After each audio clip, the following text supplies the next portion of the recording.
Karena orang yang gad akhlak dengan manusia, dengan hamba Allah, bisa jadi karena jih gad akhlak dengan hamba Allah, jih termasuk orang kepandang oleh Allah, gebi taufik ke jih sehingga yakin dalam ibadat. Tira orang karena mudawamah sabih ibadat, bisa jadi keberkatan ibadat gaknya yang terus menerus, dengan keberkatan ibadatnya Allah gepejero akhlak jih. Ya hanaga orang keleh ada nilai go. Drog ibadat hana ada nilai sinyo jih hanaga ngurung ada yakin tak ibadat. Ya sinyo agak ngurung walaupun kurang dalam ibadatnya ya hanaga. Urung mana mandua agak. Yang maksud jih yang berhana puatra. Tanyo ketika ka mampu beramal dalam rangka riadah dan didik dan latih hati tanyo dan dang truk kepada kesempurnaan hang gebi tinggai.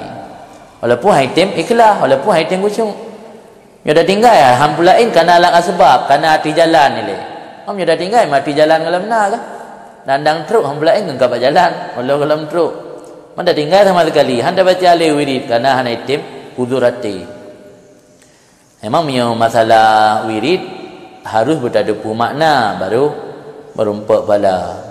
Yang merumpak fala walaupun hana tadapu makna yang nak tulis dalam kitab merumpak fala walau sekalipun hana hadir hati dah hana tadapu bipu makna lebo. Yang pertama baca Quran. Baca Quran sekalipun hana tadapu makna kana ji muta'abbad bitilawati dengan tak baca je ke ibadat. Hana ada depu makna yang tak baca yang merumpak pala. Yang kedua selawat. Selawat ke Nabi ada dalam kondisi ria, ada dalam kondisi broken hana hadirati merumpak pala. Karena ge takzim Nabi. Yang kelima zikir hasbunallah wa ni'mal wakil. Yang enam dalam kitab. Zikir hasbunallah wa ni'mal wakil nya ada hana hudurati merumpak pala. Selawat ke Nabi, baca Quran, yang kelima apa? Lebo amalan yang walaupun hana hudurati haitim khusyuk sekalipun mumakna handa depu merumpak pala. Nyo zikir-zikir yang lain karena hana muta'abbad bi tilawati harus bertadapu makna. Mesti nak zikir-zikir pun tu yang khusus lagi dalam buku-buku zikir kan. Harus tadabbur je, tak renungi yang dah baca yang. Baik dah baca mkelih dah hati dah lain. Tu yang lain macam menanya ada hana hudurati merumpak pala. Malah kena perkali hari Jumaat kunci untuk menghilangkan perasaan benih-benih cinta dalam hati kepada makhluk perlu selawat. Senaron kadang-kadang nak pernah cinta ke sira urang kalau bisa move on kan. Move on ni lain.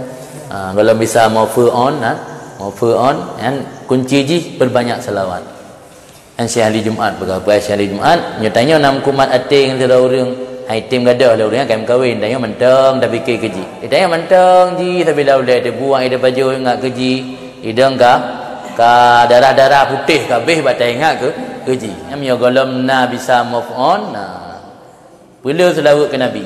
Pi baik selawat zikir yang dipeloga bila perbanyak.